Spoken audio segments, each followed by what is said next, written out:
rolling, rolling, rolling. Keep rolling, rolling, rolling, rolling. Keep rolling, rolling, rolling, rolling. You stop. Rolling, rolling, rolling, rolling. Yay! Rolling, rolling. He's going. He's just I had to going. go back the other way. Oh, are you okay?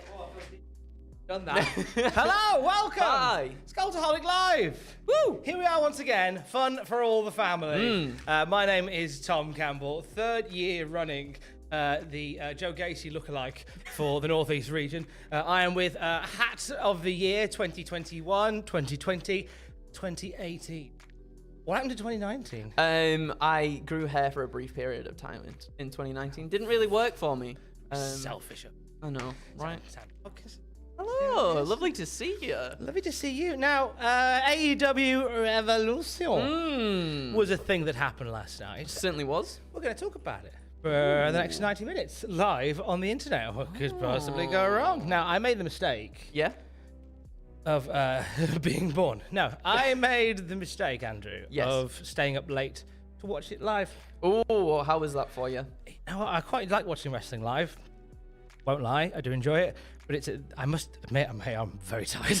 It was a very, very long show, right? A very long show with the buy-in in there as well. A show that nearly, if not exceeded 4 hours. That's a long one. That's a long one. I mean, the thing is that I remember when AEW started and they were like, we're not going to do long pay-per-views. And like the WWF do. They proceeded to do longer pay-per-views. Yeah, to its detriment sometimes as well, which I'm sure we will get into. We will get into, and you can interact with the shoe as well. We'll be reading your super chats over the next 90 minutes as you give us your thoughts on AEW Revolution 2020. We start with a few super chats. Super chat. Steven Skodes, thank Never you heard so of him. much. Never heard of him. For the £2.28, thank you so much. Good morning, Tom and Andrew. Last night was one of the best nights of pro wrestling. Highlights for me were with the dog collar match and William Regal's debut. I think the dog collar match is top contender for match of the year. Big love to you guys. Oh, we're only in March at this point, but let me tell you, it was a very good match, and I'm sure we will talk about it later on. And also, too, I am so sorry if I butcher this name. I'm actually going to pass it over to Tom to try and pronounce this one. Valab Mami Mam-E Dipudi. Hello. That was a good effort. Thank you. And then you sang a little bit of Limp Bizkit Rolling with us. As we started the show with rolling, rolling, rolling, rolling, rolling. Then you've donated 100 through the super chat. Thank you very much indeed. Thank you so much. Revolution was a show and a half, both in length and content. Oh. That sounds like sounds rather rude. That does. No. We're a little bit late starting. Yes, just a little bit. Only a tiny bit. Tell us why we're late starting, Andrew. The power tower. That is no euphemism of anything. We have a tower that connects all our power supply units together, and it did a big kaboom. And therefore, we had to change it very last minute. We thought everything was set up, ready to go, good to go, ready for us to come in and boss this review out. But no, something blew up in classic Cultaholic fashion. However, Dan Heppel, the man himself, the true power tower. The true power tower has absolutely come through in spades this morning and made sure everything is running as smoothly as possible. Unfortunately, it seems as though we might have to cut Liger today. We didn't get enough money to bring him back over for this one. However, the two-night stupendous WrestleMania is sure to have plenty of Liger content for you. Who knows? He may run past at some point behind us. Ooh. During he might.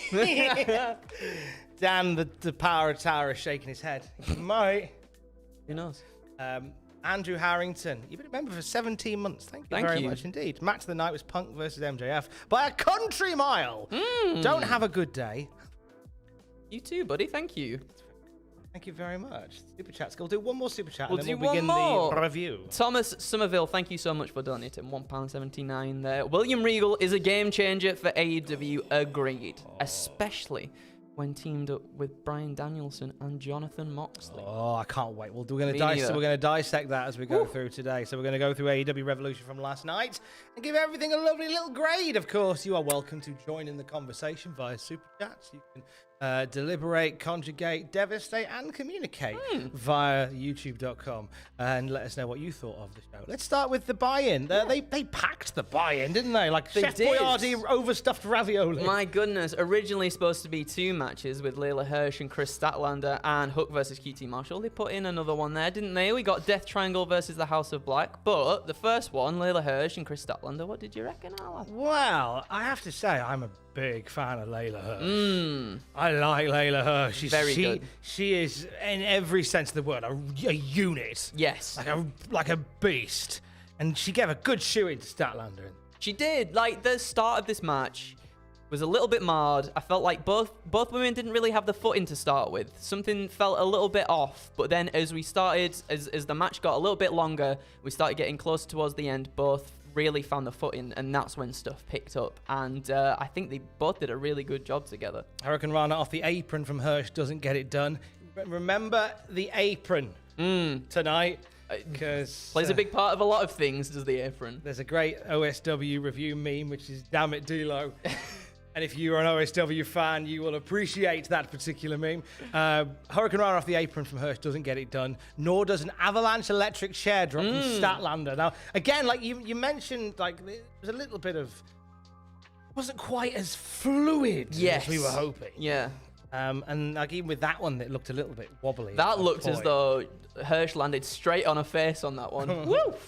A cheeky shot with a spare turnbuckle, however, is good for winning matches. Because we see the naughty Layla Hirsch going under the ring, where she's got one of those metal The hook turnbuckle things, right? hooks. Yeah. And she clonks old Statlander with it, gets booped with a big metal pipe, basically. And then we hit that beautiful springboardy lion salt Oh, it for was the good. 3 for Layla Hirsch. And Hirsch getting a big win on the buy-in. Yeah. Rallying behind her. I know, seemingly continuing this feud as well. I think quite a few people. I know Ross thought that this feud would be over and done with by now. I know it's been going on for a little bit long as well, but I reckon there's still a little bit left in the tank of this one. I think Layla hopefully gets to have a bit more of a showing on the main shows, Dynamite and Rampage, going forward. What do you reckon grade-wise for Statlander versus Hirsch?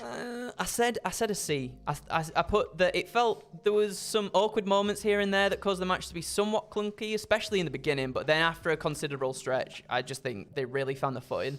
And I had a convincing back and forth as well. There was a lot of fake out 1, 2, 3s and whatnot. Like, ooh, that was very close. And a very good match. I think, to start off the buy-in. I'm going to go with a C for you as well. I think Yeah. a C. A little bit uncoordinated at points, but overall it was fine. Yeah. Get behind Hirsch. She's got a big match coming up against, is it Rosa? Yeah, I think so. Bench? Or- That would be well, very good. something like that. Kenny Omega's music hits. Yeah. This is my battle cry. Oh. Hello. On the buy-in. Wait a minute. It's Don Callis.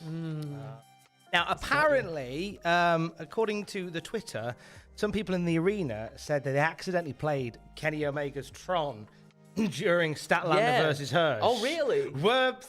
Oh, dear. fun. Uh-oh. That's a thing that happened. But Don Callis came out. Were you Yeah. expecting someone else? Well, I think we all were. weren't we? Yes, it was. Don blames the fans for Kenny's litany of injuries. He's confident that Adam Cole is winning the world title tonight and saying that Cole will make a transitional champion, a great transitional champion for Kenny Omega. So we're building up a little something there, aren't we? We certainly are. I'm quite looking forward to seeing where this goes. I mean, we all know this is going to happen, whether it's Elite versus Bullet Club versus Paragon, Undisputed Era, whatever they want to call themselves. I mean, I think this is what we're all very, very excited for. And I'm wondering if we get the Elite with Paige back on the side of Kenny and the Bucks as well. Maybe we go down a babyface route. Maybe Kenny gets rid of Don Callis. Who knows? But it's intriguing. It's intriguing, and I am looking forward to seeing where this goes. I'm looking forward to hearing what you are saying on the Super Chats. What's going down, Andrew? We've got one from Dante Crisis. Thank you so much for donating £2 there. First AEW pay-per-view for me. Enjoyed it. 8 out of 10. But that length, it was very lengthy, all right, which sometimes is a good thing. Sometimes it's a bad thing as well. And also to Adam's balding forehead, thank you so much for the donation there. How long has Andrew been with us now? He's been been a great addition. Thank you so much. That's really nice. If a little small, I am quite small. That's very true.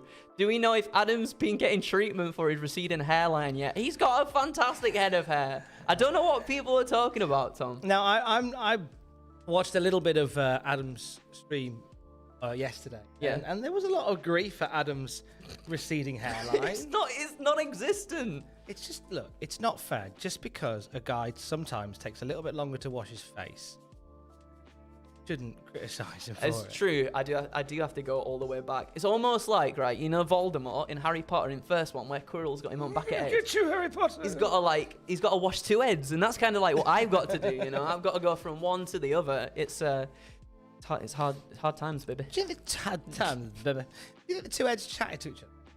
Yeah. It's just like, you know, obviously they did all the the serious admin stuff, like, we got to get Harry Potter. Like, what happens? But like, they go like, can we pop to the shops later? I want to buy a Twix. Yeah, what happens at tea time? Like, he's got to feed them both, right? Yeah.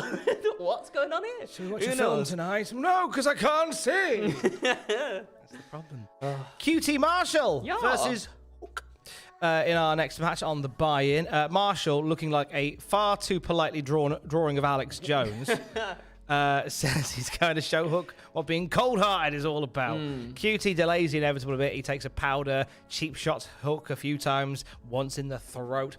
He gets quite a bit of offense into QT. However, as the match winds on, he ends up falling backwards, like just doing that little flip off the rope. Yeah. I forget what it's called. I can't remember either. The animation is basically that of a Vader bomb. Yeah, like trying to get like a leverage over the person running at them in the corner, right? But like Hook knows what's going on, so he just lets QT do that, so he can hook in the red room and get the tap out victory. Now, we briefly talked about this. Yeah. I think QT Marshall got too much offense in. And I said I thought that was fitting given that QT Marshall is like Hook's teacher. And I kind of enjoyed that there was a little bit of back and forth there. You know, QT being the veteran, trying to get little cheap shots and stuff on Hook. I really thought that was good. But then Hook being mindful of this as well, mindful of how his teacher is acting, and then sort of getting the one up on him, especially at the end there as well. Yeah, okay, I kind of come around to your way of thinking a little bit. There was part of me that just thought it'd be QT Marshall going. You know, maybe I've not paid enough attention to the minutiae of this particular story, because I just thought it'd be a case of QT Marshall giving it the big I am and going, hey Hook, I'm gonna get you, and then Hook just goes, whoop, red rum done. Cheers. Whether I thought it was too soon for him to show a bit of weakness, because I quite like Hook just being this sort of indestructible child. Yeah, no, I like that as well, but I'm also in the mind of now, like, that this has happened. We've seen a little bit of offense on Hook. We've seen him sort of get into things in more of a traditional wrestling match style in terms of back and forth and whatnot. I'm hoping now that Hook has bested his teacher, Hook can go on to have lengthier matches, hopefully building up to a TNT championship shot somewhere down the line. Maybe even he diverts away from Team Taz and tries to get the FTW championship as well. Actually, I think the FTW belt would be a good fit. Yeah, definitely. Because it's kind of on Ricky Starks at the moment, and whether it suits him, like it was given to Brian Cage originally as like the reincarnation of Taz almost. I like Hook being the FTW champion. I like that as well. I'll tell you who else I like. The idea of holding the FTW title. Go on. Danhausen. Oh my goodness. Because it's a swear word belt. It is. And I think he'd be very TV. torn, wouldn't he? That would be so... Do you know what? I never even thought about that. That's really, really good. Danhausen's FTW champion. His head would explode. C plus then. C plus. C I plus. said C plus. What? C plus. Fuck You that. tried. One more match on the buy-in. Do you know what? They're blasting through the matches on the buy-in. They are. Fair. It's House of Black versus Death Triangle. Matthews and Penta having some nice chemistry early on. But I think for me, it was all about the lights out entrances and stuff. Was there being very picky today? Was there like a bit of an issue with getting the entrances together? Because I felt like there was a lot of darkness for a long time. Imprisoning me. All I see. Absolute Absolute horror. Maybe. I didn't really get that. Maybe that's just me though. I like all the darkness and the metal. I'm a big metal man, me. What, like a hero, like Iron Giant? Yeah, exactly. Big metal man, me. You said an interesting point when we talked about this match about the placement of. This could have easily been on the main card. We could have, for me personally, I think we could have got rid of a few matches on the main card, bumped this one up, because this was like main card worthy. Every single interaction in that ring was perfect. Even like, it sounds bad for me to say even Eric Redbeard, but like, so good in the ring and like really commanded the audience's attention when he was in there as well. Yeah. Obviously, there's a lot of, you know, he and Brody Lee as a tag team in WWE and whatnot. They've got a lot of history together, and that's got to be like something for him to feel like, oh, maybe there's a little bit of pressure on me somewhere almost. But like, he really stepped up to it, and I think he looked fantastic in the ring with all these other like the faster boys and like Malachi and Buddy and Pac and Penta. But then also, like, the toe-to-toe hoss fights he had with Brody King in this were just, like, spot on. They give me World of Sport vibes when we had Brody and Eric Redbeard just battering each other with shoulder barges. Very big daddy giant haystacks of you. Yeah. Like, I enjoyed it. It was, but yeah, it definitely should have been on the main show. After about 10 minutes, everybody hits L1 for specials. Brody and Eric, another big lad exchange. Penta hits a package pile driver on the apron. So we've had 2 matches and 2 moves on the apron. Back at home. You win a prize at the end. There is no prize at the end. Black rallies from this, spitting mist in Eric's eye, and all the House of Black pile on him. They to do. Get the 3-count win, which is a nice way touch. of putting Eric over. It's just like a monster. Everyone jump on. Too big. What do we reckon grade-wise? I said a B+ for this one. I thought it was a fantastic trios match. As we said, main card worthy as well. They all have chemistry together. Every single person, we get all little individual pieces coming together, and they all work amazingly with each other. Even the bigger lads in Brody King and Eric Redbeard as well, working well with the smaller, more agile people. Like, so perfect. Everybody got the spots in as well. And whilst the other matches, they were good on the buy-in, this was like, this stepped it up to a really high caliber. And I think it really put the hype in the next match, what is to come on the main card too. I think it really got everybody riled up and ready for it. Okay. I went with B+ as well.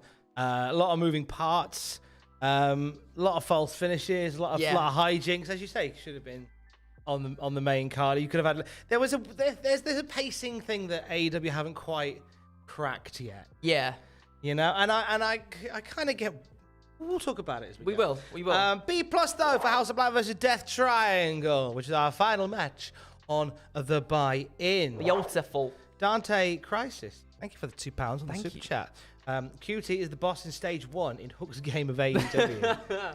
He's the final boss that's on Streets of Rage, but you play as Hook. I'd love a Streets of Rage style. I'd love a Streets of Rage style game, but with Hook, just going through like the divisions of AEW to get to the top to get the belt. Make that happen. I kind of feel like if they go all the way with Hook, I like the idea of doing a video package about the rise of Hook, and it's kind of done Streets of Rage style, 16-bit, shows Hook beating all the end bosses. That'd be really good.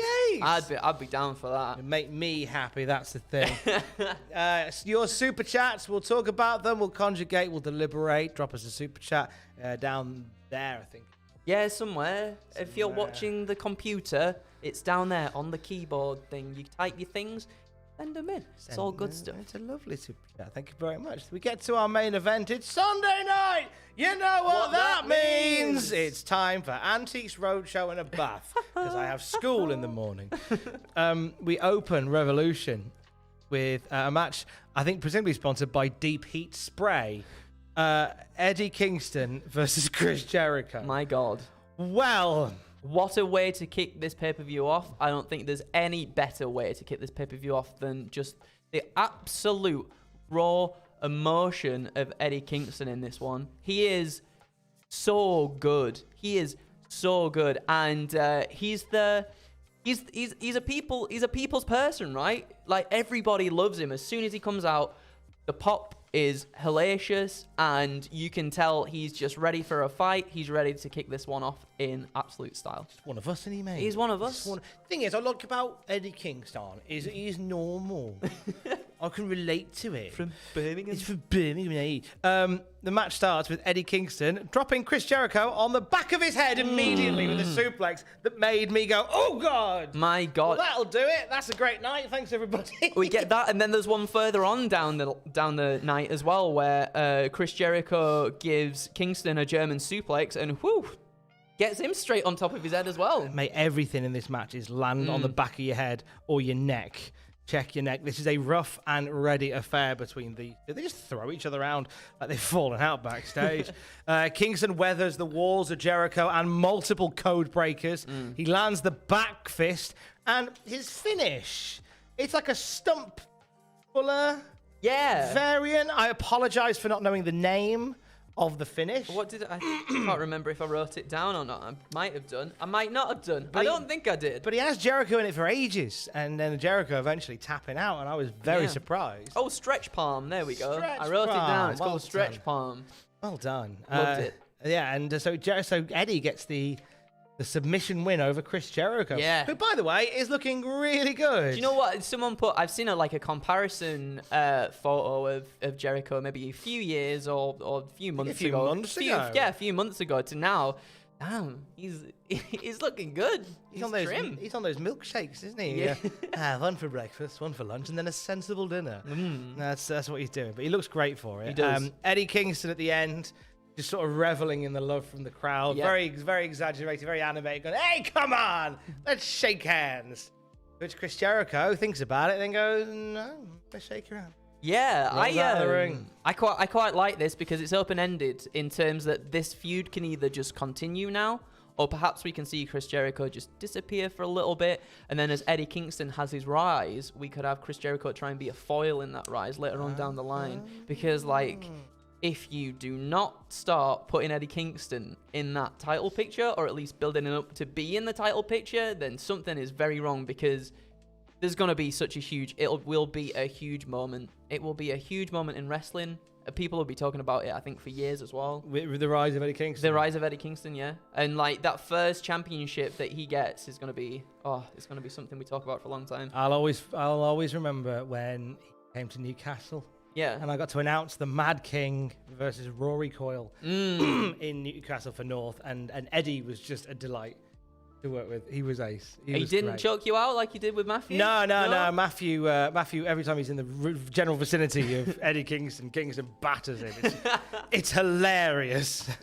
But yeah, so I'm excited to see him get his just desserts, and it starts here. Now, in terms of a grade, yeah, I mean, I got quite into this. I went A-. I went an A- too. I think just the raw energy and emotion of Kingston and Jericho as well. Jericho really gave it back to, you have Eddie Kingston, who really feeds off the crowd and everything. And then you also have Chris Jericho, who's a fantastic storyteller and has been in wrestling for multiple years at this point.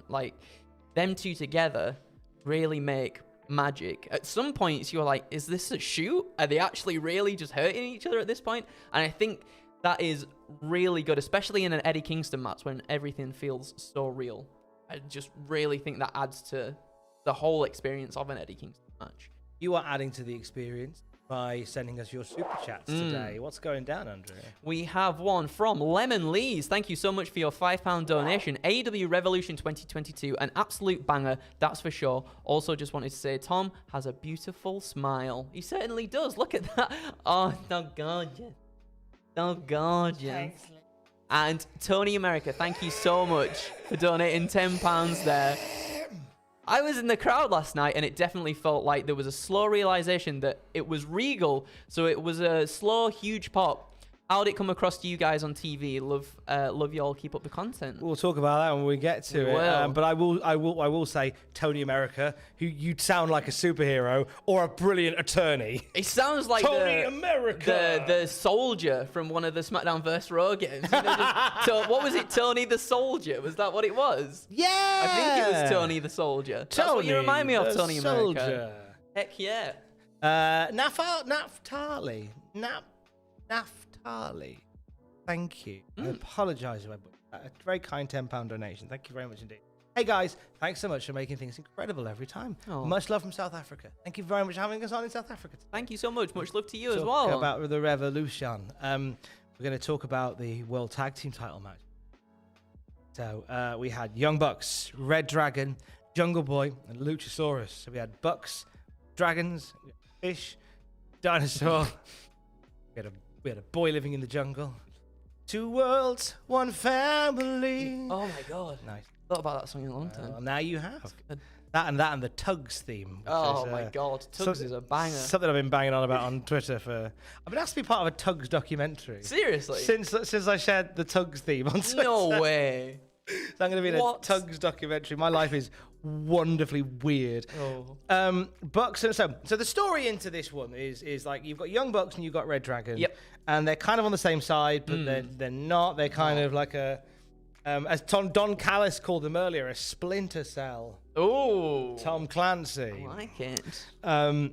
So they're on the same side. So a lot of this match is kind of a 4-on-2 Yeah. handicap type situation with they take out Luchasaurus quite early on, and then Jungle Boy just puts a shift in. My god, he's in the match for like 99.9% of this. He gets some tags in on Luchasaurus, and Luchasaurus does his whole clean the ring kind of thing, but Jungle Boy, he just gets them. Off we go, everybody. Get out the ring. But yeah, Jungle Boy absolutely putting in the work in this one. He really does. So we eventually see a malfunction at the junction. It was bound to happen, Thomas. It was bound to happen. But there's the tension that's building because like Red Dragon are only tagging themselves in, and then there's a few times where they'll go for a pin, and the Bucks will go, "What are you doing? We're working on a thing here," and then vice versa. And eventually we see, I think they go to take Luchasaurus. The Bucks go to take Luchasaurus off the apron, and then Kyle O'Reilly gets in the path of that, and it all just falls to pieces from here. And then we finally get a little bit of an explosion between Red Dragon and the Bucks. Closing sequence gives us a tiny taste of that very tantalizing tag team bit of tea. Jungle Boy and Luchasaurus, however, manage to rally. They retain with a flurry of flipping solid doubles offense. Right. There was so many moving bits in that end sequence. Gosh, it was like there was like the Hurricane Rana into the wheelbarrow. Yep. And then there was the finish, which was Luchasaurus doing a back body drop. Yes. And Jungle Boy grabbing them as they're on the So descent into a Liger Bomb.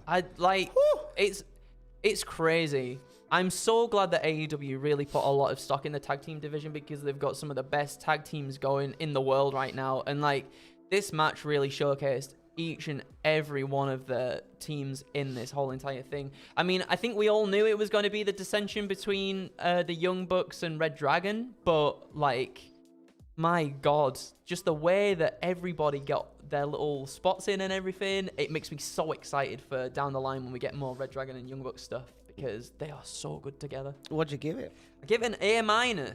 I thought it was really well paced. I think it was very fast paced, and coming off that first match as well, I think that's definitely a good thing because the crowd is like pumped up, right? Adrenaline's kicking in my soul. We can't say adrenaline on we can't? AEW anymore. Oh no!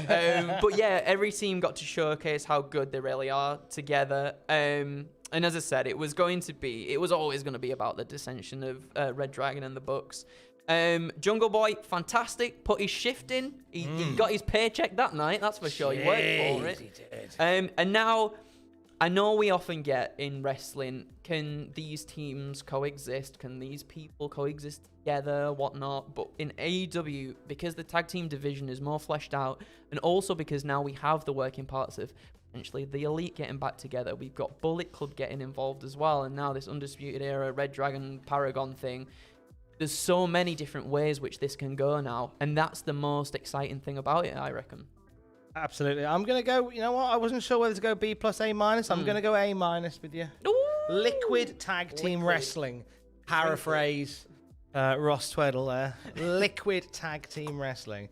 As I put here in big bold letters, ready for Red Dragon versus Bucks. I feel like that's one of those overbooked matches that I will just love without a doubt. to watch. So much to dig into there, isn't there? The face of the Revolution ladder match. It's Christian. It's Hobbs. It's Starks. It's Wardlow. It's Orange Cassidy. Keith Lee. Now, I was quite excited going into this because I had a nice chat on Twitter with Mikey Ruckus, who is the music man. He comes from down your way. I can play the theme music. I sent him a clip of Ross and I's groundbreaking single, Don't You Forget About Keith. And I said, look, you know what? Maybe one night, put this on instead. Be fine. To which he said, we need to get Taz to sing this. Oh my God. So when I saw Taz on commentary, I just sat there. It was me, and then it was Pablo at the other end of the sofa, and I was just like, no, he won't. He didn't. Oh, one day, Tom. One day we all have dreams. We can never get and Taz ambitions. to sing our version of Simple Minds. I would go mental. As you, obviously, you'd go mental if that happened. My head would fall off. It would fall off. I'd be as excited as being invited to do a Tugs documentary. Tugs is a funny word. So you know what? It's a bit experimental, this one, because it's a bit of a beefy boy ladder match, isn't it? It's very much centered around the Beefy Boys, and that's even sort of documented in the beginning when we have Hobbs, we have Keith Lee, and we have Wardlow all standing in the ring together. And then Orange Cassidy comes rolling in just to break this up, make sure there's no hoss fighting going on and whatnot. And my God, does Keith Lee hoy him out of the ring. Jesus, he enters the stratosphere. As you said, it's like that meme where it's dun, dun, dun, dun, dun, dun, dun, dun, and people don't catch him either. He full on just like lands straight on the ramp. Actually, yeah, he does hit the ramp quite hard. And you see that thing where they go over and just kind of put a hand over him to go, are you okay? You're all right, you're all right. So but speaking of Cassidy, he will rally. Yep. Because one of the early spots in this match is Keith and Wardlow fighting over a ladder like it's a stuck pig. Orange Cassidy was spinning around in said ladder, to which the Wardlow and Keith Lee grabbed. So all of a sudden, Orange Cassidy is caught between the devil and the deep blue sea, metaphorically. So Orange Cassidy flips backwards and stands on the ladder to try and grab the brass ring. I thought, that's a great spot. He skins the cat on the ladder, right, and then goes backwards up and then goes to get it. I really enjoyed that. That was really, really inventive and something I don't think we've seen that happen before. Well, I haven't seen that happen before, at least, anyway. Well, this is the joy of having some bigger boys in these matches. You can do things like Hobbs, who had the stalling vertical suplex off the ladder in the corner. Yep. I thought somebody's going to cave in at this point. A nice bit from Ricky Starks. He does a spear through the hole in the ladder. That was ridiculously good. Lad, Looked like he almost spiked himself at the same time as well. There were some injury concerns coming out of that for Ricky Starks, and all our sources have said he's fine. Good. So I'm glad. happy days. Good lad. We then get the big boys fighting on the stage, and it leads to Wardlow pushing Hobbs and Lee off of the stage to their oblivion. Looks so good. We get the bit where they fight over the ladder as well and rip it apart. I forgot about them ripping it. That was it. It's like rip the ladder in half. So good. Look, like we don't often think about bigger men being good in these kinds of matches, right? Because we always think, moonsaults and flips and this and that off the ladders. Like them just using the ladders as the weapons that they do is so good, and we still get creative spots. You put the big men in there, you put the little men in there, and you get good times. You do, and good times were nearly had from Ricky Starks, who was going to grab the ring. Danhausen appears. Yes, the man who's fast becoming Ricky Starks' sleep paralysis demon. Danhausen again just turns up and then freaks out Ricky Starks and then just leaves. Done. He's gone. Gosh. Well, he pulls him off the ladder as well, doesn't he? He does. Yeah. That's it. This is why I think it will lead to Danhausen becoming the FTW champion. I really would like swearing. to see that. I can't believe we've had Danhausen in AEW for a little while now as well, and we've not used him. We have not used him in a match on main TV, which makes me very sad. He's getting big pops though. He is getting big pops. He's injured though, to be fair. Oh yeah, that's true. He's still injured. His leg. He's getting there. But he's just. I like. You know what? It's different. It is. I think if you put him in matches like everybody else, then you will get lost in the shuffle. I like the fact that at any point, normally during a Ricky Starks match, you'll go into the ring and just a wild Danhausen appears. I like that. And it's just a massive cheer every time he turns up and goes, "Cursed." It's that's great. That's very true. I want him just to do that forever. Forever? Yeah, why not? We need him to shove teeth down people's throats and do the, what is it, the My Sharona thing and kick them and all that. That's we need true. that, don't we? Come on. Yeah, okay, in a bit. Anyway, Wardlow power bombs the bejesus out of Ricky Stark off the ladder. Cue the big beefy bussing moment. It's time for my big beefy bussy moment.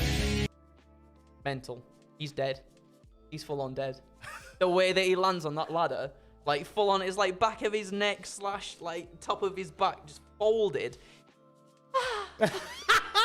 So good. I did think that maybe because we hadn't checked when your beefy bussy moment was coming in, but I assumed it might have come in at some point during this match. It's this power bomb. There was a few things throughout the night that were really good, but this, like, my god, and something else as well. Like, Wardlow looked fantastic in this match, and I mean, rightly so, because he ends up winning the match as well after that power bomb goes up, grabs the thing. One and done. He's got it. He's got the brass ring. So good. And this was like a breakout moment, I think, for Wardlow. I really, really enjoyed this very much, and he looked phenomenal throughout this whole entire thing. This is the beginning, isn't it, of the rise of Wardlow? Yeah. Do we see Wardlow becoming the AEW World Champion in the next 12 months? 12 months. Because he's got a shot at the TNT. This is a thing. I'm not entirely sure if we see it in 12 months. We know AEW likes long-term storytelling. And if we get in the weeds of perhaps, as we were saying before, I said it so many times now, everyone's going to be sick of it. Like the Elite Bullet Club, like Paragon, Undisputed Era thing going on.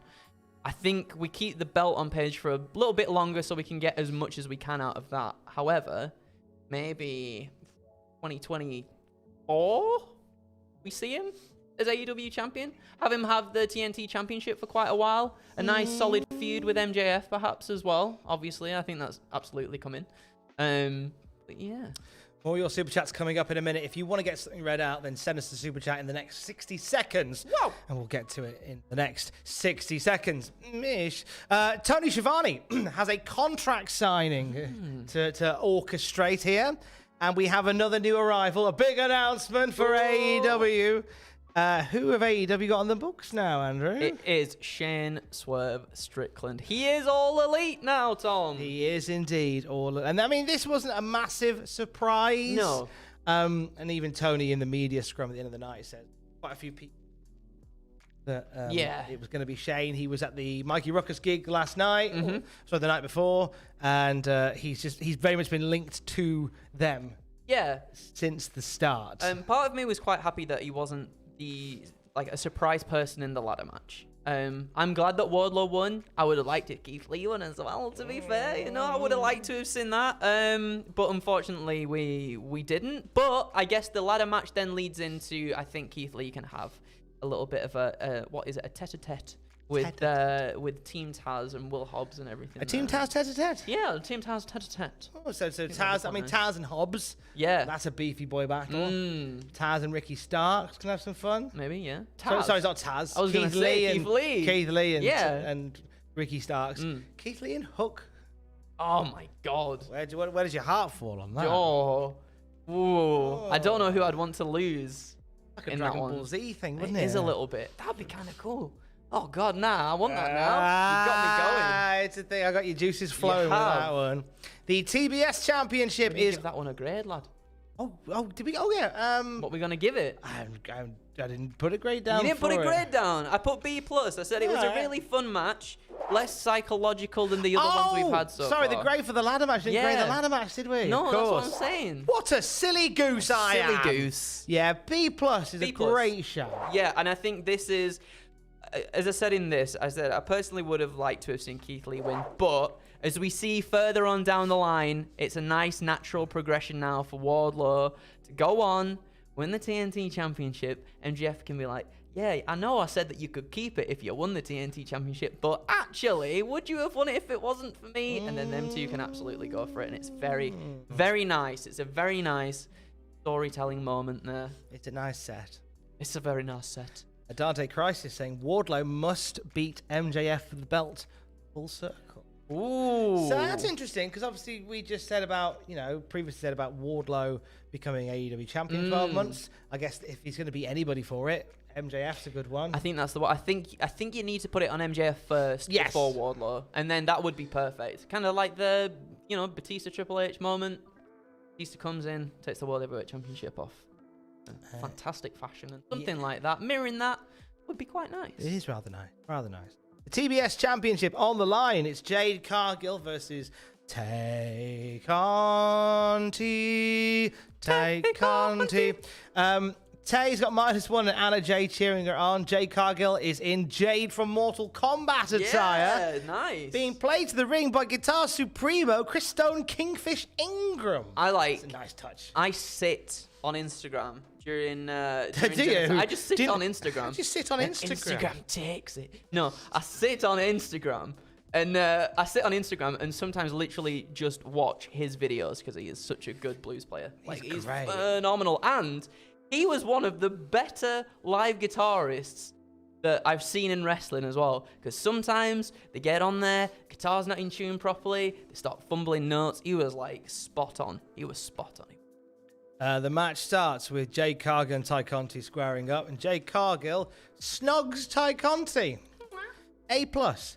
Moving on, the dog collar match. MJ. It was quite an alarm, quite a jarring moment. It was. To do that. To throw Ty off, right? Yeah, I think it threw the whole room off. I think because they mention it as being like Cargill, like doing a kiss of death almost. Oh, okay. Which I think Trish and Lita did something similar in 2004. Yeah? Where Trish accused Lita of having a kiss of death. Oh, okay. Because everybody that she hanging out with. Ah. Getting hurt. Clever. So that was when they did a thing backstage where Yeah. Lita then just kissed Trish and went, right now you're going to get hurt. That's good. Okay. A+. So Cargill and Conti, the mind games kiss causes Ty to push back. Ty takes out Mark Sterling with a senton. Yeah. And Jade Cargill, so incensed with this, just sees Anna Jay and just goes, bang! Just poofs her in the face. And it looks like a back of a head hits the timekeeper's table as well. Oh, it looked pretty Brutes Magoots. Boots Magoots from Jade Cargill there. Near fall off a steel chair shot from Anna Jay. I don't think we needed it. We didn't need the chair shot. That It was seems loud. a bit of a Why muchness. did you not hear the chair shot, referee? What are you doing? And also, it's like that's very much a match of this at this level. That's a move that finishes a match. Yes. I would say. Yeah. Rather than it being another near fall. Yeah, I agree. Because it didn't even lead to probably the end of the match. Because after the chair shot, Jade would rally. Yep. She hits a very nice frog splash. Yeah, she does. Only gets a 2. Ty hits a pile driver. Yep. Only gets a 2. This all leads to Jade. This leads to Ty going to the top, looking for a moonsault. Anyway, Jade pushes her. Apparently, it seems to push her into the camera. Yeah. It's positioned on top of the turnbuckle. Yeah. And this leads to Jaded from the top rope to the floor. And that's it. For the 1, 2, 3. What do we reckon to the TBS Championship match? I gave this one a C+. I think with the amount of matches on this card, this could have very well been a main event on Rampage or could have been a match on Dynamite for me personally. It kind of gets lost in the shuffle of all the other matches on this card. It didn't last very long. And again, something just felt a little bit, I don't know what it was. Something felt a little bit off. Maybe it's after you have like a high octane match, like a ladder match, and then you get to a singles match, and maybe like the crowd are just a little bit down. I don't know, kind of like trying to collect the thoughts after what they've seen with all these people getting thrown about off ladders and whatnot. I will play Devil's Avocado. Yeah. Because I think you need matches like that on a pay-per-view. Yeah, definitely. You need those matches where the crowd sort of draws breath. Like those, I don't. Toilet break match is a real old school term, and it's. I think I saw might have been David Bixenspan refer to it as a swing match. Like just a match which is sort of between two bigger ones that just allows and putting a match like that on is fine. Yeah. Did it have to be Jade Cargill and Tay Conti? Yeah, I don't think it did because I think whilst there is some negative towards Jade Cargill, I think she looks like $1 billion. Me too. My days. And She looks like a star. they had really good back and forth as well, and that was another thing. We've seen a lot of Jade Cargill squash matches sort of recently, but this actually felt like Ty was somewhat of an actual like full-on competitor for Jade Cargill, and I like the back and forth. I like that Jade was managed to mount a comeback and get the win in this one. Like I want to see more matches like that. I want to see him build up. I think we build them up a little bit more on the week-to-week shows until we finally get to that point, because like Jade is phenomenal. She's getting better every time she's in the ring. I think with a little bit more of that, I think she will be able to have an unreal pay-per-view match down the line, but it just wasn't this. I don't think. No, this night. Agreed, but still a star. Yeah, still a star. I'm gonna give it a C+, me. You know what? I was giving it a C. I'm probably going to be a bit more polite because again, Jade Cargill's a star, and there was a kiss in it. Oh, They did a nice kiss. They did a nice kiss. I mean, I like the kiss of death thing. I think that's cool. Yeah, I think that's fun. Yeah. Dog collar match. Oh. What's now?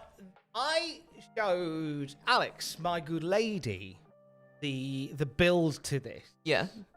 Sort of explain the characters and stuff involved, and it's great when somebody who doesn't follow wrestling finds themselves kind of in the room. Yeah. Where like I explained the story, and then she watched the promos with MJF and CM Punk from last week, and the hug from MJF, and then the low blow, and I remember she was a bit like, oh, that's just good looking low blow, and then all of a sudden like there's CM Punk covered in blood, and she's like, whoa. Oh. And she was in it. She was there. Yeah. She was in with Alex. She was involved. Good. But yeah, that's it set the stage. Last week especially set the stage for what this was going to be. Absolutely. And I think for fans of wrestling who haven't had that kind of that style for so long, yeah, it felt new again. Oh my god, it was something as pretty much as you've just said. It was something that we haven't seen in a long time, right? The storytelling was phenomenal. The storytelling throughout this whole entire feud has been on another level. I think it's been something we've been missing in wrestling for a long time. And like for MJF, right, one of the youngest in the business, to be going toe-to-toe with CM Punk, one of the best in the business at what he does, for them two to come together and to create something as phenomenal as this was a treat. It was a treat for every wrestling fan, I think, because we had callbacks to all sorts. We had callbacks to the Roddy Piper and Greg Valentine dog collar match, obviously. We've had callbacks to Ring of Honor with MJF basically just reciting Punk's promo to Punk during the Dynamite. Like, everything leading to this was just spot on, I thought. And then on the night, I mean, I really enjoyed the way that AEW has represented Ring of Honor. I'm old enough and ugly enough to have lived through the invasion, WWF and WCW, and the way that and can you draw a comparison? I don't know. I think you can personally. The way that WWF presented WCW during that was very much like, WCW wrestlers. Yeah, look at them. And there was an effort, a sort of concerted effort to try and present them in a certain way, but it just didn't fly. I like the way that AEW has sort of flown the flag of Ring of Honor. And there's been lots of mention. It's weird because Ring of Honor was always one of those promotions that we never saw go through the forbidden door. And all of a sudden, a couple of times an hour, we're getting Ring of Honor love now. I mean, I think it would be a detriment for them not to, given that most of the roster came from Ring of Honor and had really significant careers in Ring of Honor as well. For them not to acknowledge that would be a weird thing. CM Punk being one of those, and he came out in his old Ring of Honor attire. He came out to his old Ring of Honor music, Misera Cantara, the beginning, with smoke effects, and he looked quite emotional doing it as well. He did. He really did. That was a nice touch. That was a nice touch, especially after MJF recited the Ring of Honor promo to Punk. Yeah. I think it was I really, really like that. So MJF, early in the match, takes over. He gets on the microphone. He's berating Punk. Punk tells him to eat poo. The crowd just cheer like that. along. Eat poo. Eat poo. MJF, at one point, inexplicably stands on the Brett rope and goes, I'm going to do a promo now, because CM Punk just hoys him off with the dog collar. Strange move by a normally very clever man. Punk's got the Crimson Mask very early on. It's because in the 90s, in the 80s, you had matches like this. Less so in the golden era of the WWF, but in other places, especially in the Attitude Era, you had these matches on the regular where people would bleed and it would be gory and stuff. And we haven't had that for a while. It's been a drought of blood on the whole. So if you do have blood on the whole, then maybe seek medical advice. Checked out. Yes, but CM Punk just covered in claret. He does look like Gromit from the Wrong Trousers. When Gromit gets jam all over his face, it looks exactly like that. Like, it's so shiny and so red. It's ridiculous. That's all I can think of when that happens in wrestling. That went as well as could be expected. Didn't it? Well, MJF, why did no one tweet that last night? Tweet that to us, just for the fun. So CM Punk hits a tombstone on the apron. The apron, you say? You know what? If I was playing AEW Monopoly, I'd be building hotels on the apron. Everyone's going through there tonight. Solid ground, right? Solid ground. Everyone's doing stuff on the apron tonight. Damn it, D'Lo. MJF gets his revenge on this one. Starts building some momentum. Here comes Wardlow. End of the match. And MJF's like, give me the dynamite ring of power. Yep. You know, kill a man at 30 paces. And Wardlow doing the same gag that I would do if I was the best man at a wedding. Just going, I can't find it. Oh, no, I can't find your ring. And the crowd are kind of, they're biting on this. Yeah. You can hear, like, it's not like big cheers, but they get it. And just as MJF's berating Wardlow, CM Punk pulls him in via the dog collar into a GTS. And then we go back to Wardlow, who just plays it perfectly. Man. Who just goes, this pocket. And just the crowd. This is when a story is told so beautifully. Yes. That's the reaction you get. They didn't rush it. They didn't hotshot it. They just went, this is the night. And that moment when Wardlow has the ring in his hand, places it on the canvas, the crowd just go crazy as he leaves. It's so natural as well. It's not forced. We've been building this up for a very long time now. Like, them really putting shots in on Wardlow, making him feel like he's not really anything. He's under MJF's control, pretty much, under his payroll and whatnot. And now we're finally getting there. He wins the Face of the Revolution ladder match. And yeah, fair enough. We knew that something was going to obviously happen, kind of progression, but then this just added something extra to it. Really solidifies the fact that the crowd are very much behind Wardlow at this point. Like, he is gonna be one of the biggest baby faces in the company without a shadow of a doubt. And they've just paced it really well. Yes. Which is why this has happened in a way that feels organic. And you know, and there are those who speak against AEW and say that they just push ex-WWE guys. I think Wardlow is a great example of actually no, this is a guy who has no ties really to WWE, and they're pushing him very organically to the point where he'll probably be a top guy in that company. So Punk has the ring, MJF, and it's a 3 count off the Dynamite ring. I love that so much. Yeah, I love that so much, especially when, you know, we've had the match and we had the screw job, didn't we? We had the Chicago screw job. We did. MJF using the ring there as well, and I just like it. Just everything ties back to itself here. I think since Punk has come away, I think Punk really relishes in storytelling now that he's returned to the ring. And, you know, not that he didn't when he was active way back when either, because he was still a fantastic storyteller then, but like, there's just something about him taking little bits and pieces from different things of the past in wrestling, Bret Hart stuff, Roddy Piper stuff, like, I love it so much, and this really puts MJF over as well, because MJF's getting to have all these phenomenal matches with these legends too, and really like holding his own against them as well. His promos are second to none. Like, you cannot beat MJF when it comes to a promo, I don't think, these days, especially the newer sort of superstars and whatnot.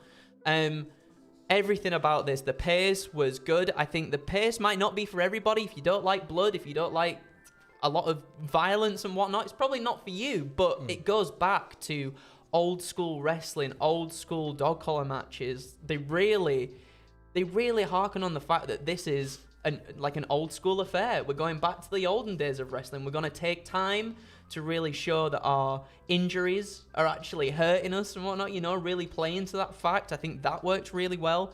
And yeah, just like the natural progression of Wardlow was perfect. Like in equal parts, you set up for the future, and then you also pay off for the things that have happened in the past as well. And I thought it was perfect. What do we think of the payoff with the dog collar match in general, in terms of a grade? Well, now that we've talked about it, I said an A, but now I'm like, ooh, A+ maybe. You want to go A+? I want to. Are we going to do a live call? A big fat one, A+. We're gonna call. Oh, come on,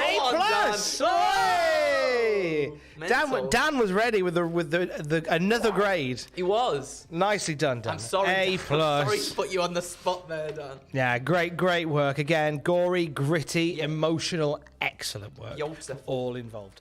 The AEW Women's Championship on the line. It's Britt Baker versus Thunder Rosa. There is a new Women's Championship. Aiden, our tribal editor-in-chief for Cultaholic.com, the news hound Aiden, livid with the AEW Women's Championship belt because it's got the world in the middle and in the center of the thing, but America is pictured in the middle of the globe. Oh. What? Apparently, because America. That's the way the spaceship, the rocket was looking when it took the photo that day. America is the center of the universe. I like the belt though.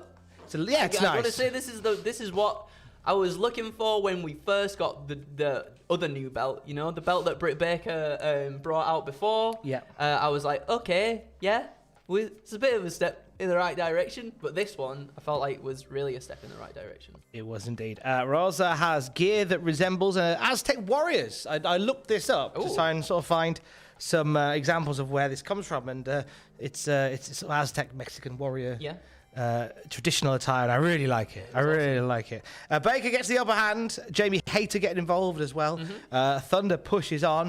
Rosa survives an avalanche air raid crash and a stomp onto that new shiny women's championship. Rosa, we see reverse the lockjaw. She tries the lockjaw out herself. She does. There's Britt Baker biting her fingers. I loved that there was a whole section of just reversals from one submission to another submission, backwards and forwards, and it was brilliant. We see as this goes on, Rosa looks like she's got the win. She gets a straight jacket on. Yeah. And we get a phantom tap out. Damn it! That should have been it. That should have been it. Changing the belt right there. Should have been it.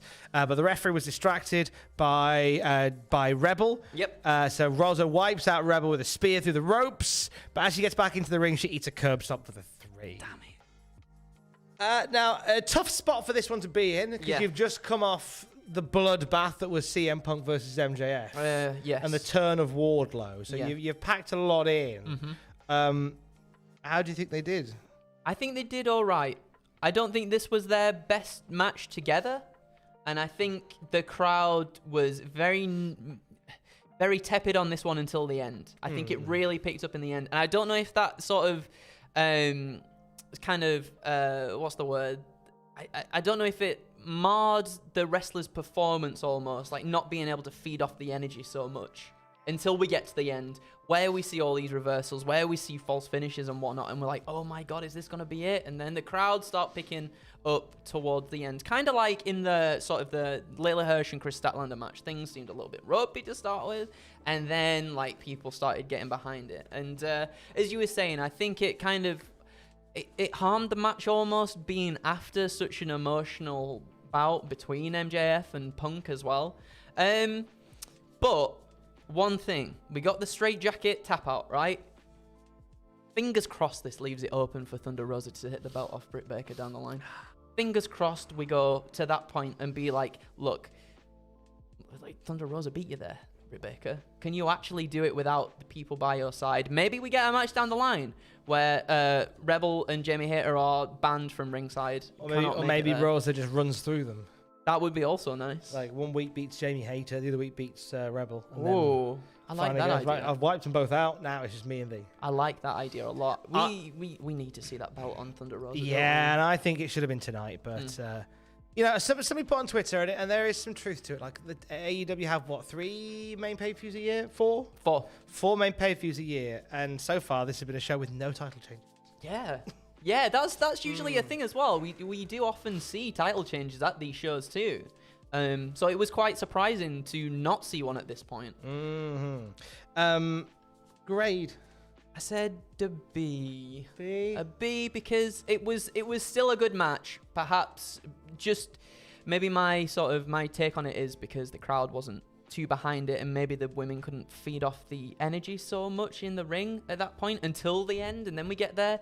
Also with the Thunder Rosa not picking up the win, but perhaps leaving it open for who to challenge again for Britt Baker's title, which I hope she does, and I hope she wins. That lifts me up a little bit. I really do hope this isn't done.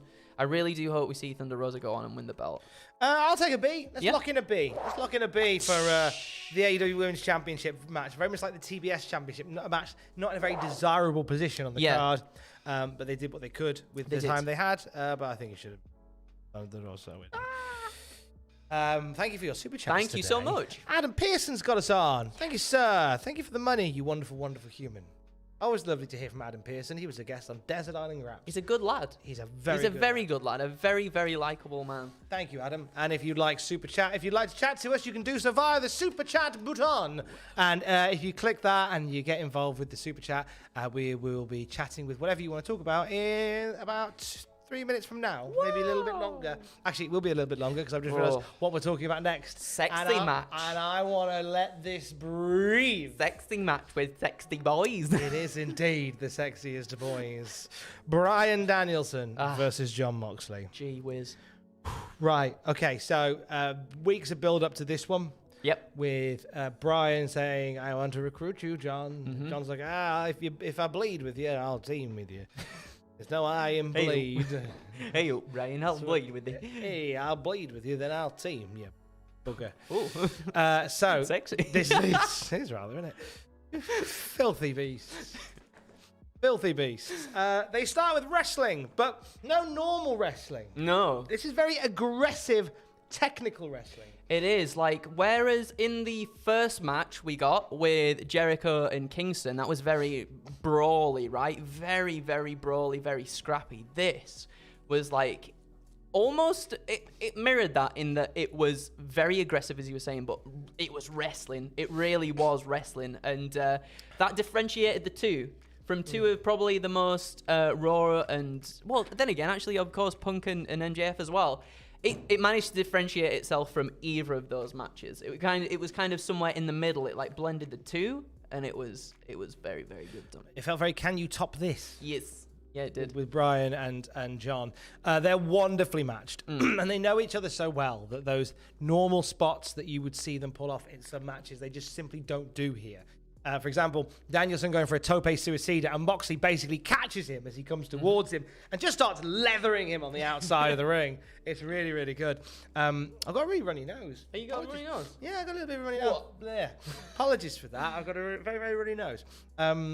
This is what you get from Cultaholic. Wait, it's live. Headbutts from Daniel. Yep. Busting open Moxley. Dude, those strikes, those elbows, man. Like they full on both like collide with elbows at one point, and that just like, ooh, Crimson Gromit mask again for Moxley there. Like, I mean, he's made him bleed. They're gonna bleed together, so.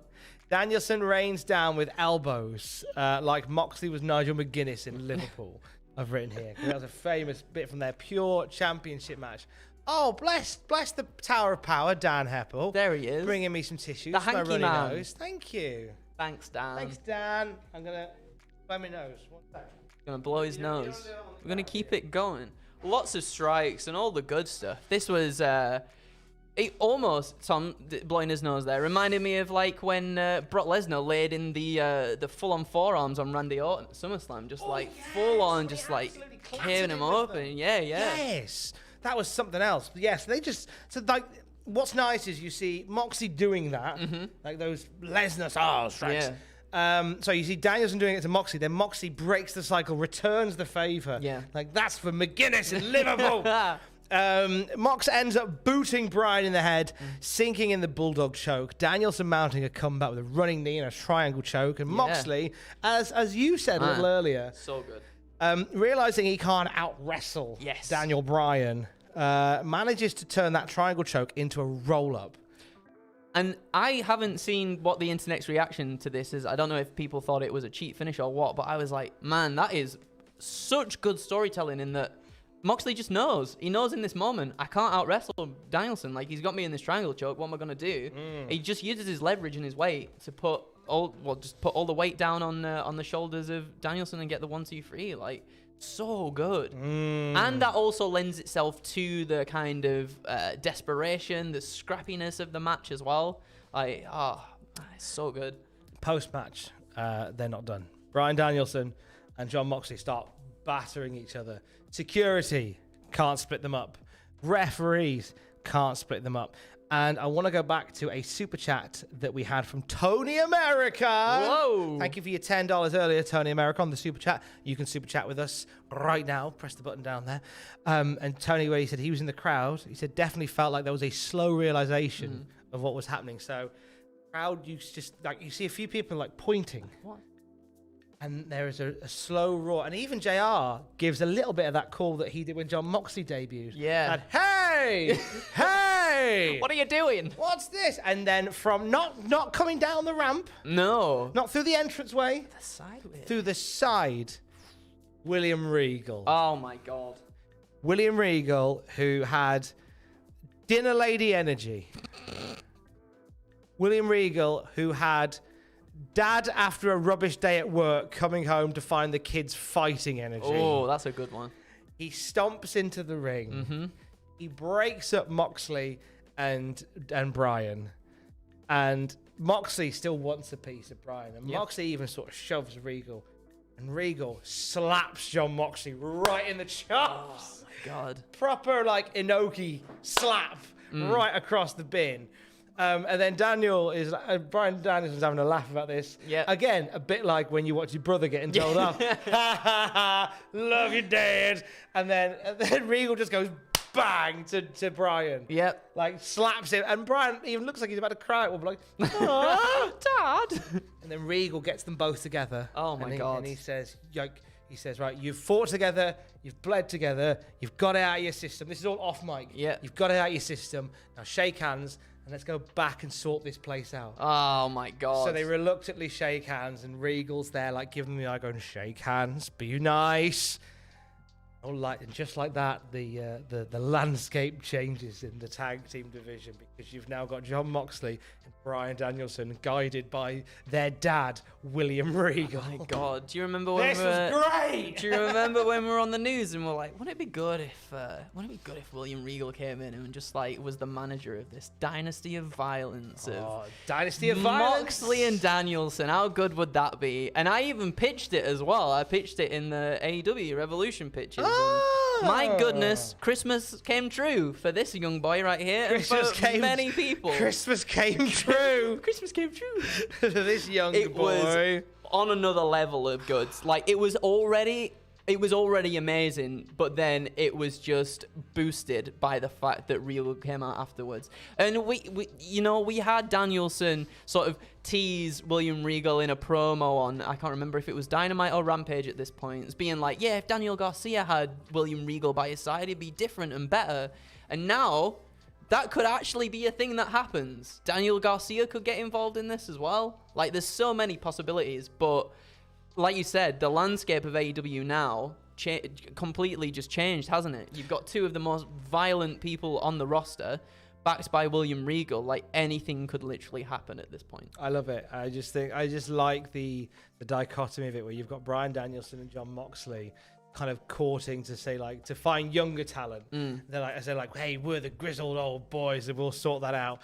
And then like they're Ultron and suddenly Galactus rolls in.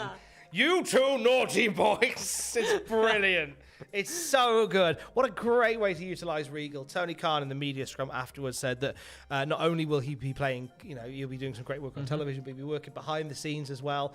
You have got you've got your money's worth with William Regal on the books. Yeah. Oh, you really have.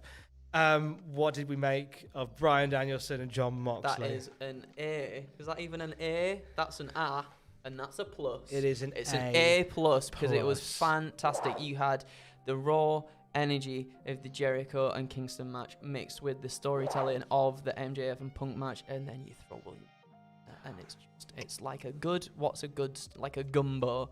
Right, people know what a gumbo is, where they put the shrimp and all the Isn't that stocks Cartoon together. Network series? Maybe That's gumbo. gumbo, It's like a sorry. big pot of gumbo, right? And Yeah. people eat gumbo. It's like gumbo, nice gumbo. I like how you say it in a Yorkshire accent. Gumbo. Gumbo. It's gumbo. Dead good gumbo. Yeah. The match itself was phenomenal. It delivered on all it promised. Absolutely. On all it promised. Absolutely. And then it delivered a little bit more. It did. It did. Great. I think there was so much that happened on this particular night. I think that Regal rocking up, slapping Moxley and Bryan daft and saying, "Shake hands, you naughty boys. Your mum's made spaghetti and she's upset because you two are fighting. So you're going to shake hands. We're going to go downstairs. You're going to have your tea and then you're going to do your own work and go to bed." Whoa. That's my favourite part of the night. And not only Regal that, turning up like, and doing that. Oh. literally straight away they've put Regal in such a high spot, right? He's just slapped yeah. silly two of the most dangerous men on the roster. And they've took it. And they've taken it and they've like, oh, this is William Regal right here. Like, no, right, I get it. So like, this is gonna, as you were saying, change. And as we've already said, change the landscape for sure. Wrestling should make you feel this excited. It should. It really should. And I hope that you're one of those people that genuinely gets excited by it, and you're not one of those people that like is almost too nervous to really let your true feelings about it show because people around you might make you feel sad for it. Yeah. Because that's a tiring way to be. I hung out with a lot of people for a long time that kind of were too cool for school, and they're you couldn't really be excited about stuff around them, and it's no way to be. Got to enjoy what you got to enjoy, don't you? You know, don't yeah. let anybody put it down. We've got a few super chats there as well, Tom. We have indeed this you upper chats. Thank you to Stephen Scudez. Dan, you are the Superman or Batman, whichever superhero you prefer. Which superhero would you like to be, Dan? Yay! Whoa! Justin Tiger. Na, na, na, na. Thank you very much, Steph. Dragon Slayer, big pimp, something, No, say it. Not on YouTube, I can't. Not on the YouTube. But thank you for the $6.99. And just out of interest, how much of that is your real name? All of it. No, that's my real name isn't Dragon Slayer, Big Pimp, something. My name is actually John Oh, Dragon Slayer, So good. Big Pimp, Oh, there we something. go. There we go. I wondered where that was going. But what we do agree on is the best moment of the night was Regal showing up. Absolutely. So excited that he's Yes. there. Absolutely. We come to, at this point, like, just... It's a long pay-per-view, It's a Tom. long paper. It's a very long pay-per-view. I'm really regretting at that point the decision to stay up because I'm like, oh, I've got a thing to do in like 7 hours. I'll tell you this for free. I am very much running on fumes at this point. Yeah, running on peanut M&Ms at the moment. aren't you? I'll have a few more. Go on, just cram them in your A mouth. few more whilst you talk about Matt Hardy, Andrade, and Isaiah Cassidy versus Sammy Guevara, Darby Allin. Absolutely. So this match was contested with Tornado rules, and everybody's legal, obviously, at this point. So nobody had to tag out. That led to just the action being absolutely all over the place. So I kind of wrote down just the big spots of the thing because that was very much just what this match was. You talk about the mini movie. The mini movie. Oh yeah, yeah. Do you want to? I'd love to. Yeah. Because it's one of the most ridiculous mini movies that Steve Borden has been in. Go on. And he was in Beach Blast. We get a mini movie. And it's a... I feel like this is like an idea that was kind of... It's a bit half-hearted, a bit half-witted. Yeah. It's the funeral of Matt Hardy, Andrade, and Isaiah Cassidy. Yeah. Bit harsh, just A a little trio's bit. match. We have the funeral, which is taking place in what looks like a parking lot. Everybody bows to pray. They pan out. His car just appears out of oblivion, just smashed into a bus. Like it reminded me of how I played Grand Theft Auto 5. Yeah. She's like, ah! This then, and who's driving it? It's Darby Allin. Of course. There he is, hitting a coffin drop on the vicar. Yay! Sting turns up with a flamethrower, shouts, "Run!" and blasts everything with the flamethrower. And they go, "It's showtime!" And now they have a wrestling And match. there they are. The beach blast made more sense. Yeah. That was so. I just never consider them as canon when they do stuff like that. They're mind games, aren't they? Yeah, it's like a fever dream. Why can't you just kiss them like Jade Cargill Exactly. does? Save all that time. Yeah, come on now. It is, as you were saying, Andrew, arena-wide brawl Yes. from the off. Yeah. Butcher and the Blade turning up. Yay! He looks so lean now. Does my butcher boys look good? Butcher Boy looking good. They turn up to help out Hardy. Sammy Guevara, meanwhile, hitting a Spanish fly off the stage. Stop it. And threw a table on the entrance ramp. Now, this worried me. Yeah? Because he hits the Spanish fly onto Isaiah Cassidy. And there's 2 tables set up on the entrance ramp. They miss the first table. Yeah. The second table, it kind of breaks. It like folds in on itself, doesn't it? Yeah, it does. So And it just like lays flat. it's because the entrance ramp is quite shiny, so it slips. Like slips. Ooh. Yeah, It was a scary spot anyway. It really was. Everybody's fine, we understand. So that's the important bit. And Sting turns up to save Darby Allin from the Butcher and the Blade. Not one to be outdone by Sammy Guevara. Nope. They start setting up this spot where they put these tables next to like an exit. Like, Yeah. did it not to you remind you of the Jeff Hardy Swanton at Madison Square Garden? Yeah, like he's done that at Survivor Series 2002 and at Royal Rumble 2000 as well. Yeah, it very much did look like that. I thought the debut of Jeff Hardy would just be him running at this balcony. Hey, Hi, guys! Smash. No, Sting's doing it. Andrade beating up Sammy Guevara, beating up on Darby Allin, and then needs a little lie down. That was a funny bit. If you watch that back, like Andrade's beating up Darby Allin, he pushes Darby Allin and sends him away. Yep. And then Andrade goes, "Oh, just have a little lie down on this table. Have a little lie down." And then there's Sting going, Out of "Whoa!" Like a pigeon that's in a sausage roll. I'm having you. Like, go straight in there. Like not like, from now on the phrase like a moth to a flame. It's like a pigeon to a sausage roll. That's the one. Oof. 60-something-year-old Sting Damn. diving off the balcony through a pile of tables. Mental. Gosh, you've still got it.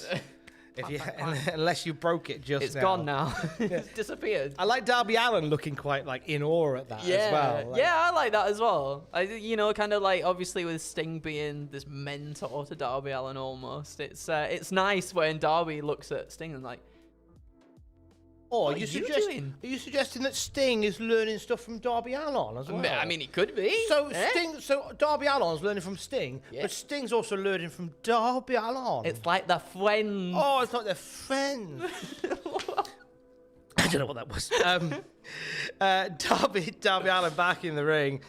Hits a Scorpion Death Drop onto a chair. He does it properly this time. Not like that time Sting brained himself in TNA. Oh my God. That's a great gif. That is. Gee whiz. And then a coffin drop for the 3. Yeah. On Matt Hardy. That's your trios carnage. That's your swing match to chill you out before the main event. Yeah. What do we reckon? Now, I don't know if people will hate me for this. Oh. I give it a C+, or perhaps potentially a B-. Granted, it was a fun match, right? It was very much centered around the spots that they had. Like, everything else in this match was very much inconsequential until we got to the big, like, the Spanish Fly, the part with Sting as well. Like, it just felt as though, much like the Cargill and Ty Conti match, it felt as though it could have been a main event on a Dynamite or a Rampage for me. That's a good shout. Yeah. That's a good shout. So you went C+. Yeah, and also, like, I thought this would be the moment where Matt would break off from the AHFO as well. I thought this would be like a good progression point for him to be like, we lost, I'm done, I'm out, I don't want any part of this anymore, I'm going. And then that can lead to him joining up with Jeff. Maybe that, I mean, I assume that'll happen on like Dynamite or something as well. But it just felt a little bit inconsequential. I'm not very fond of the AHFO. Oh, I I think hate Andrade can definitely be doing something better at this point. I feel really bad for him. I just feel really, really bad for him. They are a fact, yeah, because he came in with such fanfare, and it's just like he's just in like a random faction. Yeah. The wrestling equivalent of when you have to make tea with just whatever's left in the cupboard. Yeah. It's like, oh, I've got a tin of beans, I've got a piece of bread, I've got some cheese, Andrade. spaghetti, and Andrade. They are that. Could you be tempted, young Andrew? Yeah. To bump that to a B- because Sting is in his 60s, still making memories and splashing off onto a table. I can do that. I think that was a very good spot. Because I really like that. That was a I very, thought very good spot. Good on Sting, keeping on. Yeah, I mean, don't get me wrong. You know, like I said, it was a fun match, but it felt like it didn't necessarily need to be on this already very long pay-per-view. No, that's true. B-. Beautiful. Main event o'clock. A very long pay-per-view. JR's getting tired at this point. Is that a new belt? Nah, JR. Oh, it just looks dead shiny to me. It was basically what it was. It was the closest JR's come to a "how much does this guy weigh" moment. It's probably because obviously there was a new women's championship, right? So he was like, oh, there must be a new men championship too. Well, and then I don't think it was just. I think that he was just getting a bit tired and bored. Yeah. At one point, like Excalibur calls a Liger Bomb, and then JR just goes, "Do you know the difference between a Tiger Bomb and a Liger Bomb?" And Excalibur goes, "Well, yeah, it's this, isn't it? Just checking." Come on, Jim. I know it's a long night. Keeping the whippersnappers on the toes, son. That's what he's doing. Oh, I feel so bad. Like I always feel like I give Jim Ross a kicking. He's the voice of my childhood. When you do an impression of a wrestling commentator, you do an impression of Jim Ross. By God, isn't it? That's how like impactful he is in the business. Yeah. But he has some funny nights. The main event, and he took great umbrage. He took great Dolores umbrage with the main event because it had two guys called Adam in it. Yeah. On his podcast, he was like, "Oh, you can't have maybe two people called Adam in. I'm confused. Aww. I only know one Jim." Oh no. It's Adam. It was Adam and Eve, not Adam and Adam. AEW Championship is Hangman Adam Page versus Adam Cole. The crowd had a lovely time with this, and I reckon that Jim Ross was just being needled by the crowd, who all the while are chanting like, "Let's go, Adam." I love that because like the crowd is behind them both, and I think that's a perfect way of demonstrating it as well. Let's go, Adam! Like really rallying behind the two, because that could go either way. And as we get further towards the end of this match, it's kind of like, okay, maybe they sway a little bit more in one way than they do another way, perhaps. But we'll see. Also want to shout out Adam Cole dressed as Master Chief from Halo there in his entrance as well.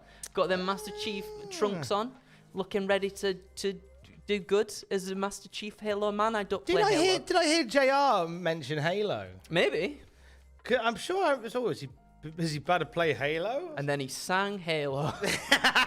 I can see your Halo, Halo, Halo. Oh gosh, Beyonce. Great back and forth between the Adams. Just constantly carried on back and back again. Page hits a Spanish Fly for a near fall. Spanish Fly being busted out once more.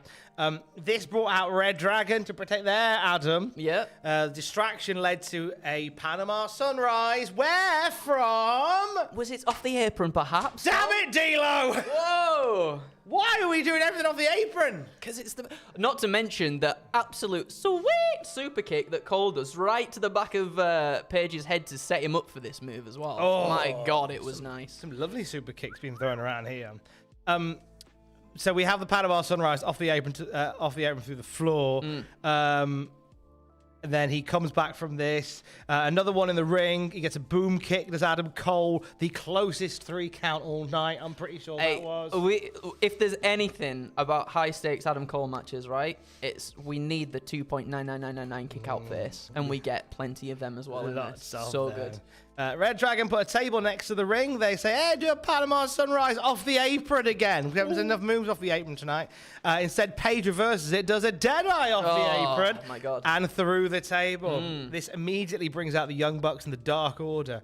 It was just strange. The Bucks try and help up Paige. Yep. Paige pushes them away, Mm. and Paige pushes them into Red Dragon. Yep. And therefore, Red Dragon go, oh, we understand that you were pushed into us, and this wasn't a malicious act, so we're happy to let it slide. No, they What? don't. They No. go, you've hit us, we're going to fight now. Right now. Let's do it. It's funny, isn't it, how, like, wrestlers can be like that. Yeah. It's wrestling, isn't it? Wrestling is wrestling. Wrestling is wrestling. Bucks, Red Dragon, Dark Order all fight to the back, leaving us back with the 2 once more. Paige hits a buckshot. Cole, this was a great cover my as well. God. Buckshot. Fingertips. Literally, it was just like he rested like the back of his hand. I feel like I've not seen wrestlers just rest their hand on it. I've seen them grab it before, but he just like flops his arm, doesn't he? Fingertips on that bottom rope. brilliant. So good. Paige ties up Cole on the top rope, akin to what happened on the show the other night. On Dynamite. Lance, boos. some super kick. Yeah, some super We have kick. to say, Adam Page getting booed at this point for doing what the heel did to him the other night. And I was like, surely the babyface getting his comeuppance on the bad guy, right? Doing things to him, just like giving him a taste of his own medicine, wouldn't get that reaction from the crowd. But, I mean, the thing is with Adam Cole, I feel like everybody loves Adam Cole, right? And even when he's a heel, people are still cheering him. People are still doing his whole entrance thing and everything too. I think this just goes to show how much the crowd are invested in Adam Cole being a main event player and also hopefully eventually being an AEW champion as well.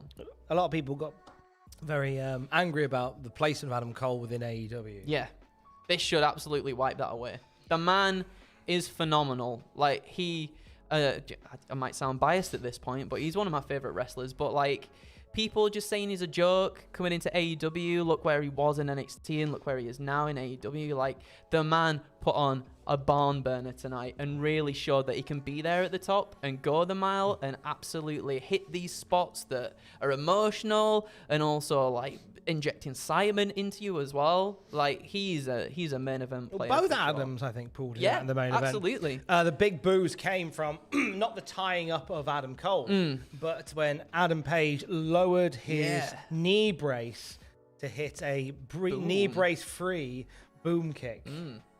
And then followed that up very swiftly with a buckshot lariat, this time pinning him so he is rolled across him and his hands can't reach the ropes, which is a little subtle thing which I really liked. 1, 2, 3, retained the title does Hangman Page. Now, post-match, did you see? Did I see? I don't know if I saw. What did I see? Did you see post-match? Did you see post-match? Post-match, did you see? Did you see? At ringside. At ringside. There was a cameraman with a balaclava on. and it was very subtle. The cameraman was filming Adam Page, and as soon as the cameraman realized he was in shot, like, you see him slowly move. I didn't notice that. They don't acknowledge it, but it's very clearly in camera, balaclavaed cameraman. Oh. Now, it could just be a cameraman. Or it could be Kenny Omega. Oh my Just- God. Keeping tabs on Adam Cole and Adam Page. Just gonna keep that rumor. That Gosh, it is. darn it, Thomas. Don't Don't do this to me. That would be very cool. Don't be suspicious. Don't be suspicious. Don't be suspicious. Don't be suspicious. Don't be suspicious. What do we make for the main event? I said an A for this one. Yeah. I thought it was an incredible bout between champion and challenger to close the show. What I thought was strange about this is that even though we've had all these other matches like the Moxley and Danielson and the MJF Punk, this felt like the main event. This felt like the closer, and it's because not that the other matches didn't either, but the two people in the ring literally put everything in the ring, and there was inventive reversals, inventive spots, bits that made you think, oh my God, Adam Cole is actually gonna do this and pull it out the bag. Like, it was so good, and I'm intrigued to see whether we follow up on Adam Page being booed. I'm wondering if AEW or if Cole or even Page himself implement this into storytelling further. Well, they referenced it when the camera stopped rolling. Hangman Page spoke to the crowd to send them home. and said, I heard some boos tonight for what I did. Yeah. Only because I will do anything to make sure that I'm still the AEW champion. And they kind of forgave him. Yeah. But I think it's a nice little wrinkle in the anxious millennial cowboy to lean into the idea that sometimes he doesn't make the right decision. Sometimes he acts upon a guttural instinct to, take an eye for an eye. You were rude to me, so I'm going to be rude to you. Like, there's a little bit of that, which I quite like. I like that. I mean, he's addressed that in the past as well. Before, when people have asked him, "Oh, why aren't you hanging out with the Dark Order when they come to help you out and whatnot?" And he's like, "Look, I have made mistakes in the past, and maybe I'm not the best person that I can potentially be, and maybe they do play into that a little bit more. Like, I am really intrigued to see where we go from here." Not the best match of the night. They had some Nope. tough competition. But it's still a solid one. It's Absolutely. an A. And overall, we'll get to the overall in just a second. Before we do, hello to Valaba Mamidi Pudi. Thank you very much. He's got it. 100. Thank you very much for your super chat. A reminder that Adam Cole has to change his name to Leroy for losing. Is that a thing? Yeah. We'll take it. No. We'll take it. Thank you for the $10 to Peter PTC PT Chronic. Thank you. I thought the main event was pure black and gold NXT Adam Cole match, which I'm quite partial to. Loved it, even though it's hard to stand out with a card with such great matches. Yeah. It did. You know what I quite liked about the Adam Cole Adam Page main event was about 2 years ago that would have been like a sort of AEW NXT Wednesday Night War dream encounter. And we're getting it. We get that now. We're getting NXT versus AEW in AEW. That's the exciting thing now as well. Is I know we've got a lot of people on the AEW roster at the moment, but we are finally getting those matches where, we'd sit in a room, sit at dinner time and be like, do you know what would be awesome? This person from NXT and this person from AEW got to have a match together. We are starting to get that now, and that's really exciting. We've said this before, but it's like when you're a kid and you've got your toys, and you're like, "Oh, I wish we could have this match in real life." And now we're actually getting to have those matches, and it's just a fantastic time to be a wrestling fan. Tony Khan is the ultimate toy He collector. is the toy master. And he's Andy. He is Andy from Toy Story. Ring of Honor is basically a Hornby train set. And Tugs. Let's throw another Tugs reference in there Tugs too. as well. It's there we fucking go. Tugs. Overall grade for AEW Revolution. I said somewhere between an A minus. I thought the pay-per-view overall was fantastic. We could have done without a few matches like the Tornado Trios and possibly Cargill and Conti too, but it wasn't necessarily beneficial for the card as a whole. But then again, as you were saying, you need those moments to cool things down off matches that were super hot and whatnot as well. But I think this, more than anything, this pay-per-view had a lot of storytelling within it, and that's what really made it for me, is we saw a natural progression of a lot of things coming together. We see things closing, and we also see doors opening for the future of AEW too, and that's what was exciting, I think. I feel like these pay-per-views need to be more tapas, which they are, but they're big plates of tapas, so you're very full about an hour in. But regardless of that, A or A minus. Where are you gonna fall, boy? Definitely one of those two. I mean, on the strength of 2 A+ matches. Yeah. I'll go A. Yeah, I think that makes sense. We'll go A. That makes sense. A. We'll go A. Great show. Great night had by all. Really fun bit of the wrestling.